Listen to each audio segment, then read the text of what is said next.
Please welcome Jon Stewart. Good morning, Jon Stewart. It's been a while since we've seen you. Good morning. Very nice to see you guys. How are you? Good. And we're going to get into your movie in a second, but we wanted to ask you to weigh in on some things we've been talking about. We just talked about who's retweet of the video of his supporters yelling white power. Just out of curiosity, you think he couldn't hear or didn't hear what was being said? Maybe he had, wax in his ear or something? No, I think just white power is playing in his head all the time. So he hears it from somewhere else. He just thinks I think it's just like Muzak. It's just kind of playing in his head all the time, so he doesn't really listen to it. And I saw, listen, that's the villages in Florida. I got to tell you, that parade reminded me of a lot of Passover Seders I've been to. That's pretty much how it goes. Just let's celebrate our freedom from Egypt, and then you guys can curse at each other. I mean, I've got relatives that are to the right of Genghis Khan, so I've been to that party. It's not a fun party. So, Jon, it's Joy here. According to the latest polls, Trump is Trump is trailing by 14 points. Ha! But people seem to be hopeful, including me. But are you worried, like I am, that Republicans will try to steal the election by either impeding mail-in voting or outright voter suppression and voter fraud all over the place? What do you think? I mean, I think in any election, the main thing is to protect the vote, to make sure that it's secure and safe, and that more people who are eligible to vote, can vote, have access to the polls. I mean, this isn't the first election that's been an issue. So I think absolutely the resources and the energy at this point have to go into protecting and expanding the voting rights to all eligible citizens. I mean, that's been an issue in the country for years and years and years. Jon, you've said you were more of a Bernie bro or an Elizabeth Warren kind of guy, but you've come around on Biden, and now you say he's exactly the type of person this country needs right now. What do you mean by that? Well, I just feel like we're in such pain. There's so much anguish, and I think it's clear in this election. Look, what's Donald Trump going to run on? His record? That's not going to happen. So this is going to be, he's going to go Father Coughlin. Like, this is going to be the single most divisive campaign we've ever faced. It's going to be, he's going to be meth-head Nixon. Like, it's going to be Southern strategy, all fear-mongering. I mean, you see it right now. He's basically just sitting in his basement tweeting out fear-based trolling videos. This is what it's going to be.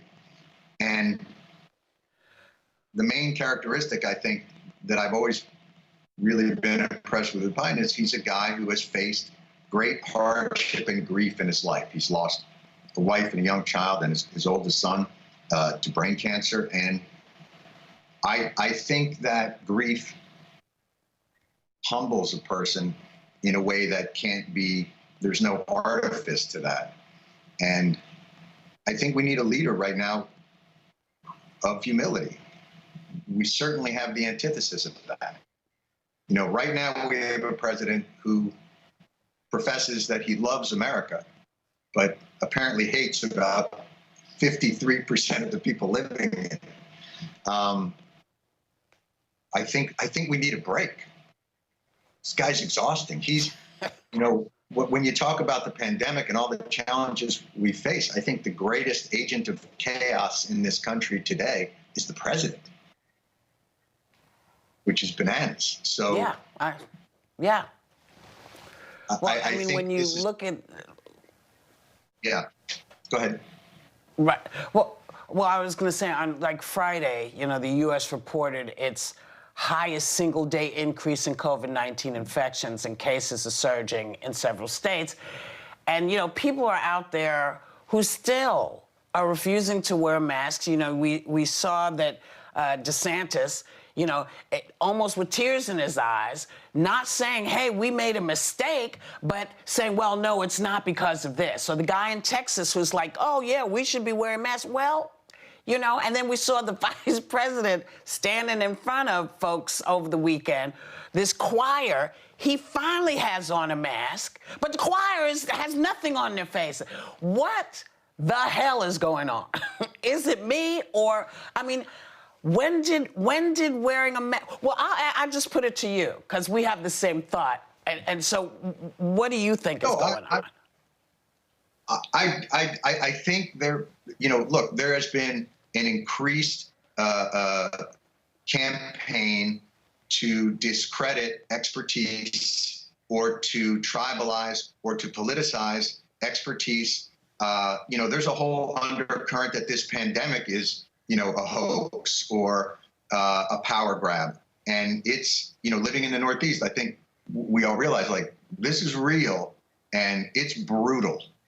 And the idea that wearing a mask is somehow government overreach, I would just say, like, have you been in operating rooms?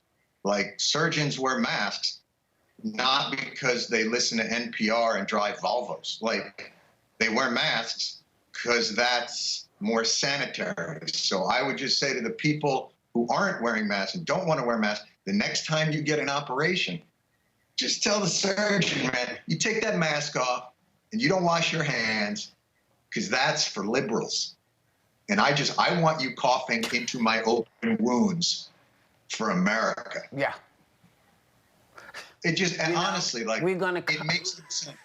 We're so dysfunctional. It's beyond maddening how dysfunctional. This is a time where leadership is so crucial. You know, people are truly suffering, not just for the illness, but economically. And you need leadership that has the humility to know that we are facing something we haven't faced, who doesn't think they have all the answers, and isn't just about re-election politics.